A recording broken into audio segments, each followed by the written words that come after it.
Deixa eu te fazer uma pergunta.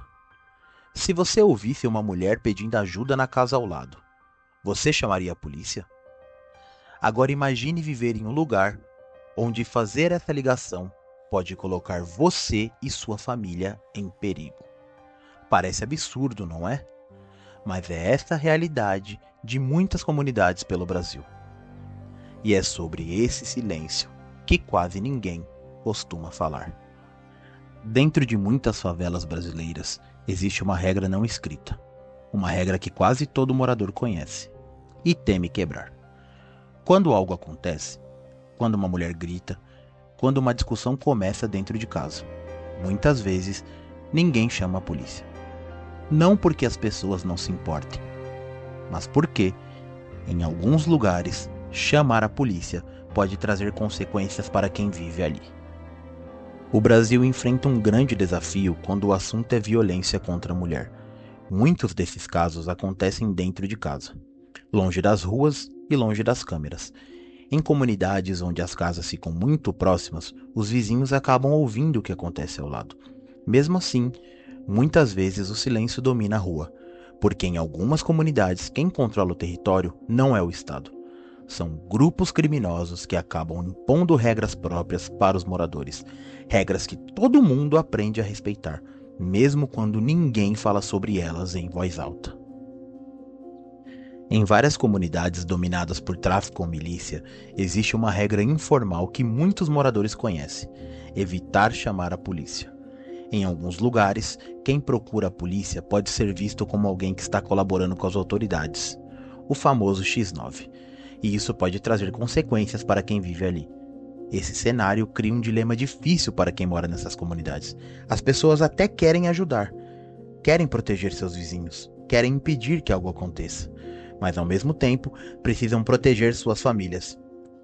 E esse medo acaba criando um silêncio coletivo. A violência doméstica quase sempre acontece dentro de casa, entre quatro paredes, longe das ruas, longe das câmeras. Muitas vítimas vivem com medo constante. Algumas dependem financeiramente do agressor, outras têm filhos pequenos. Algumas simplesmente não têm para onde ir. E quando o lugar onde você mora também é dominado pelo medo, pedir ajuda pode se tornar ainda mais difícil.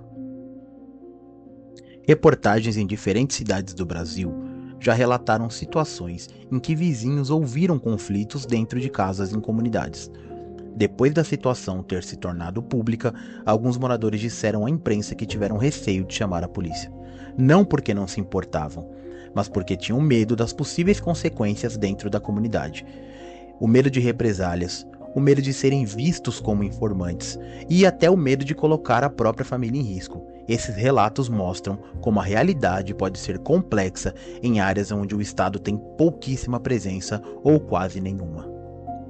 Um caso que marcou profundamente o Brasil aconteceu em 2008, na cidade de Santo André, na região metropolitana de São Paulo. A adolescente Eloá Pimentel, de apenas 15 anos de idade, foi mantida em cárcere pelo ex-namorado dentro de um apartamento por vários dias. Durante o episódio, vizinhos, amigos e familiares acompanharam a situação com preocupação enquanto equipes locais policiais tentavam negociar a libertação da jovem. O caso foi transmitido praticamente em tempo real pela televisão e mobilizou todo o país. No final, a tragédia chocou milhões de brasileiros e levantou um debate nacional sobre violência contra mulheres e relacionamentos abusivos. Até hoje, o caso de Eloá é lembrado como um dos episódios mais impactantes da história recente do Brasil. Existe uma frase que muitos moradores de comunidades brasileiras já ouviram pelo menos uma vez.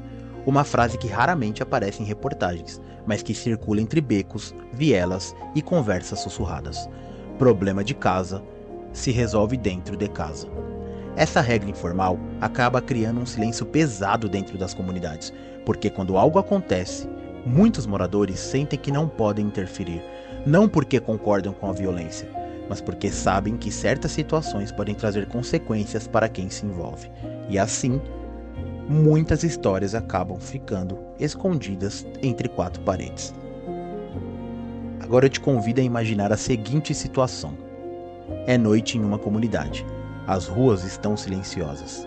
Algumas casas ainda têm luz acesa, Dentro de uma dessas casas, uma discussão se inicia. Os vizinhos escutam, alguém até olha pela janela. Outro morador para por alguns segundos, mas ninguém faz absolutamente nada. Não porque não se importam, mas porque sabem que naquele lugar certas decisões podem mudar a vida de quem mora ali. Esse tipo de dilema acontece em muitas comunidades pelo Brasil. Talvez a pergunta mais difícil não seja apenas por que isso acontece. A pergunta mais difícil aqui é outra. Quantas histórias como essa acontecem e nunca chegam a ser contadas? Quantas mulheres vivem situações difíceis dentro de casa, enquanto o resto da rua permanece em silêncio? Não porque as pessoas não se importam, mas porque o medo pode ser maior do que a coragem. Falar sobre isso não é simples, mas ignorar também não resolve. E talvez o primeiro passo para mudar essa realidade seja justamente parar de fingir que ela não existe. Porque às vezes, o silêncio também conta uma história. Agora vem cá, eu quero saber a sua opinião. Se você estivesse nessa situação, o que você faria? Você denunciaria? Ou o medo também falaria mais alto?